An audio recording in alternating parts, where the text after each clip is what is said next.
Thank you, Madam President. Let me be the first to congratulate my two colleagues from Delaware on Delaware Day. Have a happy Delaware Day.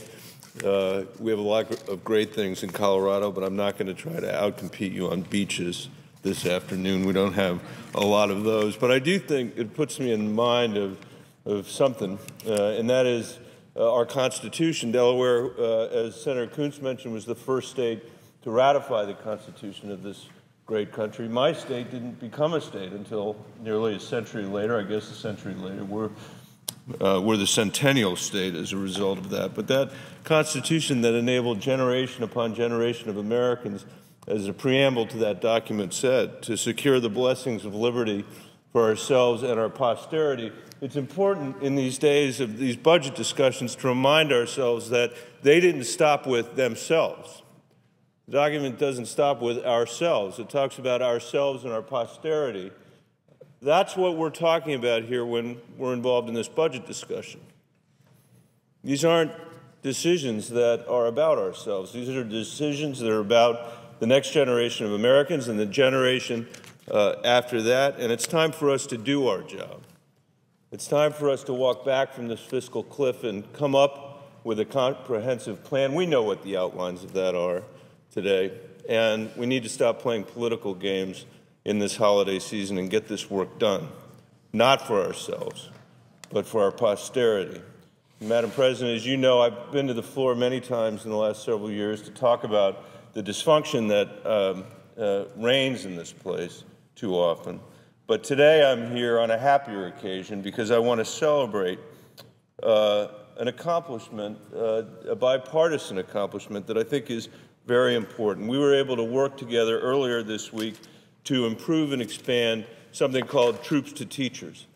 Nothing makes a greater difference to student learning than great teaching. Our teachers are critical to our kids' success and, to a greater extent, our country's competitiveness in the economy. America's future depends on our ability to recruit and retain great teachers. And by the way, we're falling down on the job. 50% of the people that go into teaching leave the profession in the first 5 years, which means we don't have the benefit of the experience that they've gained over that period of time. And I will save for another day what we need to do about this, but for today's purposes, let me just observe that we have done nothing, almost nothing, virtually nothing, as a country to change the way we think about the recruiting teachers, retaining teachers, inspiring teachers in this country, since we had a labor market that discriminated against women and said, you've got two professional choices. One's being a teacher, one's being a nurse. Thank goodness those days are long gone. But we have not modernized our system to make it as attractive to people as it needs to be if we're serious about educating the next generation of Americans. And I believe it's our duty in that context to ensure that we support new and existing pathways to the teaching profession. We should be making it easier, not harder, for those who want to serve our country in America's classrooms.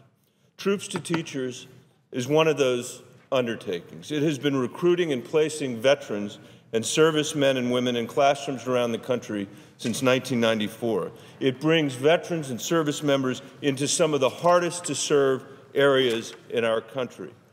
But in Colorado and across the United States, we have school districts near military installations that have not been eligible to participate in Troups to Teachers. These barriers send exactly the wrong message. If veterans want to make a difference in a student's life, they should be able to teach where they are needed most. That's why in 2009, I worked with Senator McCain and his staff to introduce legislation to make it easier for veterans to participate and continue their service in our classrooms. These changes to the program will increase the number of schools eligible to participate by 49%. 49%, Mr. President. In Colorado alone, that means it'll open over 1,000 of our schools to veterans and service members who want to participate. As someone who spent a lot of time in the classroom, as a former superintendent of the Denver Public Schools, the benefits of Troups to Teacher for our students are crystal clear to me. When he talks about this program, Senator McCain often mentions his English teacher, Mr. William B. Ravenel, an Army veteran who served with General Patton in World War II. Because there's no way I could say it better, I want to quote my friend from Arizona. Every child should be blessed with a teacher like I had, and to learn in institutions with high academic standards and codes of conduct that reinforce the values their parents try to impart to them. Many students do have that opportunity, but many do not. Too many do not. And government should be concerned with their fate. Mr. President, I could not agree more with Senator John McCain. Our military is the strongest in the world, not because of our weapons or our tanks, but because of the men and women who choose to serve. Troops to teachers enlist their talents, their drive, their commitment to help make America's system of public education once again the driver of the American dream.